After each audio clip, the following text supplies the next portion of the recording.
ആദിവാസി ക്ഷേമസമിതി തേവിയാർകുന്ന് unit സംഘടിപ്പിച്ച ഓണക്കൊടുതി എന്ന പരിപാടി കാണുന്നതിനും അത് കണ്ട് ആസ്വദിക്കുന്നതിനും വേണ്ടിയാണ് ഞാൻ ഗോത്രഗ്രാമമായ തേവിയാർകുന്നിലേക്ക് പോയത്.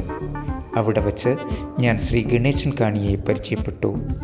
അദ്ദേഹം എനിക്ക് ആദിവാസി ഔഷധങ്ങളെക്കുറിച്ചും അതിൽ പ്രധാനിയായ ഒരു ഔഷധത്തെക്കുറിച്ചും പറഞ്ഞു തന്നു. പലപ്പോഴും മനുഷ്യ ശരീരത്തിൽ ആദിവാസി ഔഷധങ്ങൾ ഉണ്ടാക്കുന്ന ഗുണങ്ങളെക്കുറിച്ചും അതിൻ്റെ പ്രത്യേകതകളെക്കുറിച്ചും അദ്ദേഹം വാചാലനായി.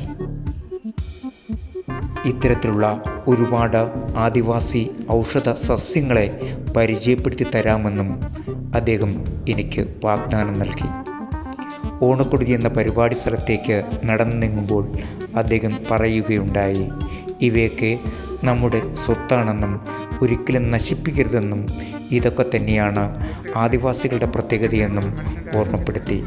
അതുകൊണ്ട് തന്നെ ഈ ഗോത്ര സമൂഹം ഇന്നും അവരുടെ ചരിത്രത്തെയും അവരുടെ പൈതൃകത്തെയും സംരക്ഷിക്കുന്നതിനു വേണ്ടി പൊരുതുന്നുവെന്നും അദ്ദേഹം വാചാലനായി.